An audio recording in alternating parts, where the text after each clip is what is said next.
Então tá, então vou fazer uma pequena intervenção, assim, primeiro falar, né, da grande satisfação de estar participando de mais dessa reunião, da importância que é nós refletirmos esse momento, né, e fazer uma reflexão para a ação,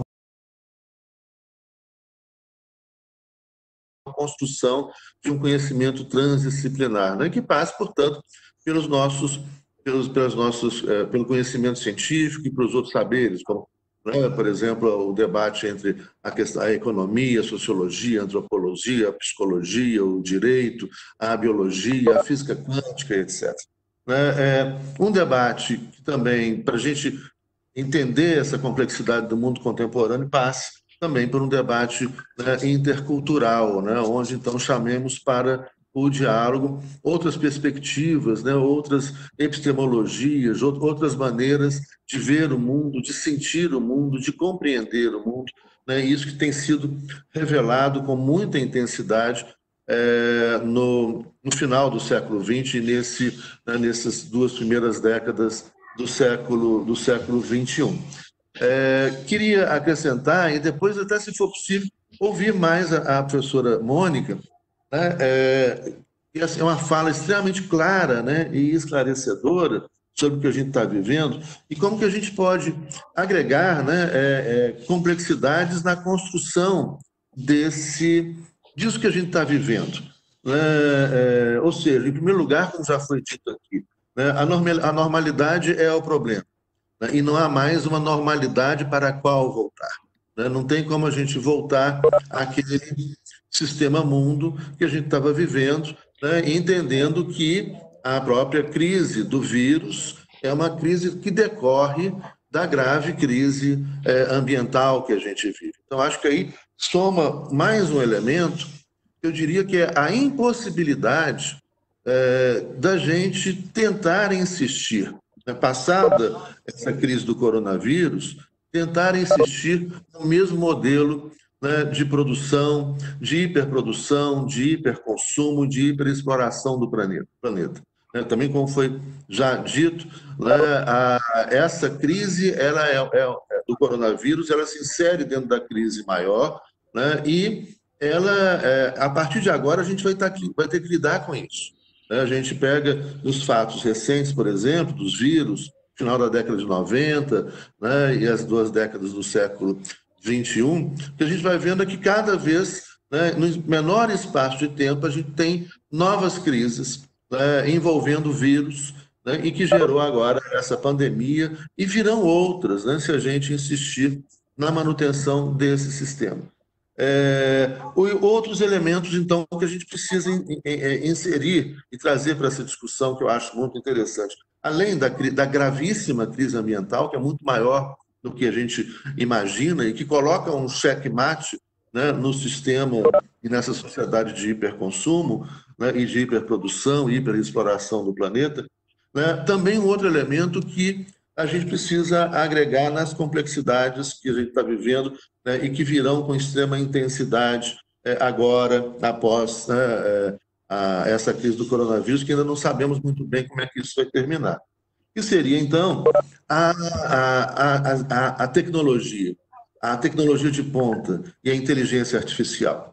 Né? Eu acho que esse é um outro elemento e como que isso repercute na produção e no trabalho e nas nossas relações. Né? E aí, então, eu acrescentaria mais um elemento, né, um quarto elemento aqui, de preocupação, para a gente poder tentar fazer essa costura, né, geral das imensas complexidades contemporâneas, que é o fato de que nós estamos vivendo uma guerra, né, e que nós chamamos, então, essa guerra de uma guerra híbrida.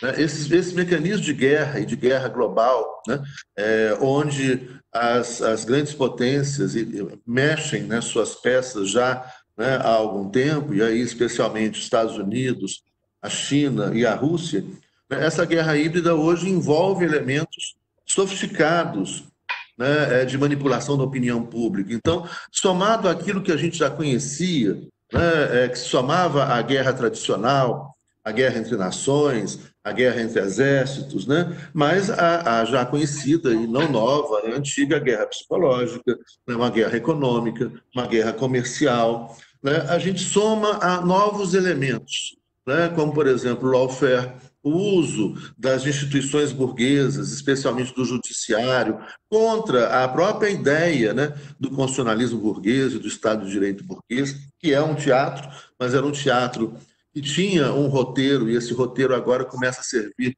né, de uma outra maneira, né? E a gente viu isso claramente aqui no Brasil, o lawfare, o uso do Ministério Público, do Judiciário, do aparato estatal, né, contra o próprio Estado de Direito, que é um Estado de Direito burguês, que, portanto, serve explicitamente a determinados interesses, né, mas você começa a ter um uso diferenciado disso. Né, o uso dos algoritmos na construção das fake news, das falsas notícias diárias, e de como que isso tem alimentado a população. A gente precisa muito, né, pensar em instrumentos de intervir, né, nesse conflito. No momento em que a gente está vendo, né, e o coronavírus também, como já foi dito aqui, ele nos revela, né, as coisas de maneira explícita, né? O Ivan colocou essa questão, que é muito importante. Está tudo posto com uma clareza impressionante. E é tão claro, né, que chega a ofuscar os olhos. Isso lembra, né, demais o grande escritor comunista Saramago, respeito e admiro tanto no seu ensaio sobre a cegueira. Né? É a cegueira clara, né? É a luz, é tudo tão óbvio, tudo tão claro, né, que as pessoas não conseguem enxergar de tanta clareza. E aí, como que você usa isso para gerar ódio, dividir a população por meio de algoritmos, né, por meio de instrumentos sofisticados de inteligência artificial, né? Porque isso é uma coisa muito interessante, e quando eu falo da interdisciplinaridade, quando o professor Aloysio colocou isso, né, da gente trazer elementos aqui da psicanálise, da psicologia para dialogar com a gente. Né? Essas pessoas, a gente tem um grupo de pessoas, hoje eu vi, não sei se vocês chegaram a ver, né, uma manifestação que houve em Brasília, né, de enfermeiros e médicos, uma manifestação pacífica, tranquila, onde eles estavam com as suas roupas brancas, segurando cruzes nas mãos e falando contra a falta de condições de trabalho e a crise séria da saúde que ocorre hoje no Brasil, quando chegaram 2 ou 3 pessoas de camisa amarela e delirantemente, de uma forma completamente, né, delirante mesmo, começam a agredir essas pessoas e falar um monte de coisas sem nexo. Ou seja, essa espécie desse delírio coletivo que a gente está vivendo, né, com todo o cuidado de não confundir com o conceito de delírio da psicanálise, mas esse delírio provocado pelo ódio, pelas fake news, provocado e alimentado diariamente pelo ódio, pela inteligência artificial, né, pelos algoritmos.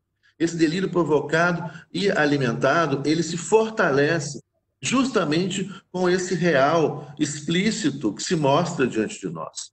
Né? As coisas estão explícitas. E óbvio, né, que as pessoas delirantes têm um pavor do real e vão se refugiar com muito mais intensidade ainda, né, nesse delírio coletivo.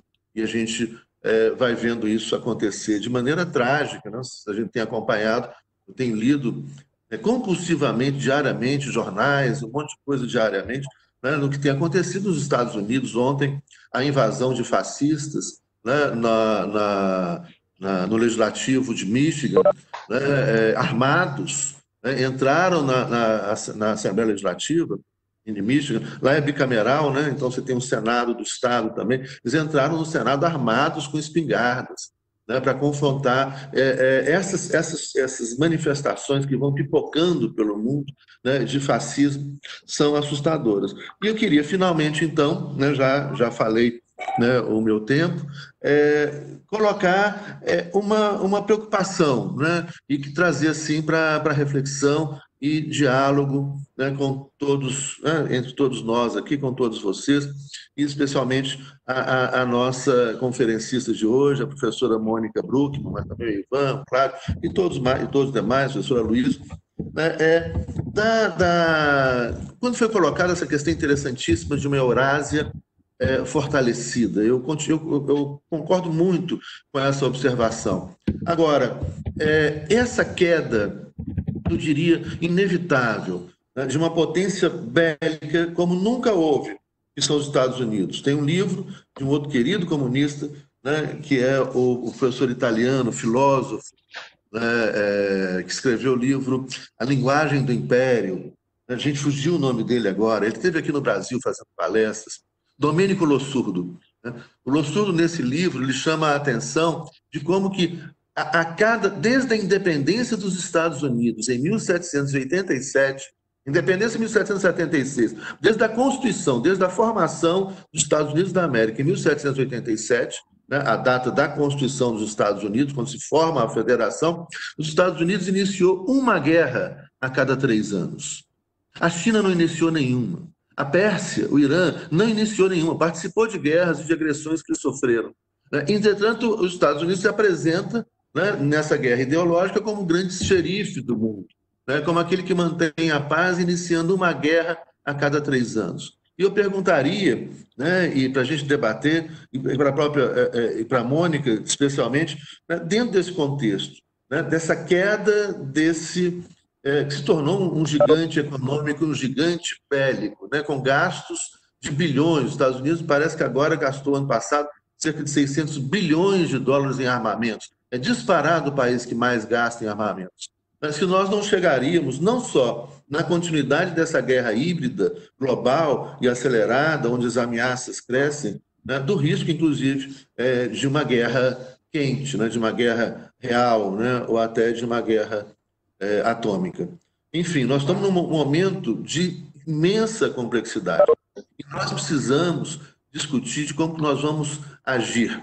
A gente, só para terminar mesmo agora, né, nós precisamos atiçar, né, a nossa imaginação e de nossos companheiros, nossos camaradas, de nossos alunos, para imaginar como que a gente vai agir imediatamente, né, para começar a construir alguma coisa radicalmente diferente. Talvez falar em decrescimento, tem alguns autores que trazem essas reflexões sobre decrescimento, óbvio que não dentro da lógica capitalista, tem que acabar o capitalismo, mas, enfim, inserir essas discussões e essas complexidades. Né? É isso, né, que de forma, então, desculpe ter estendido, né, queria colocar aqui para a nossa reflexão, né, e principalmente para como é que nós podemos agir imediatamente. Porque é um momento de crise radical, extrema radicalidade, eu diria que é uma crise do sistema mundo moderno como um todo, né, é um momento de ação, é um momento de transformação. Né, esse mundo está aí, está desabando, né, e a gente, então, precisa imediatamente descobrir como é que nós vamos agir com os instrumentos disponíveis, né, existentes para essa transformação. Um grande abraço carinhoso a todos e continuo aqui ouvindo todos vocês. Um grande abraço, professora Luísa, pela sua iniciativa, né, de fazer, né, esse evento. Um abraço para a Júlia também, para o Cida e para todos os amigos presentes.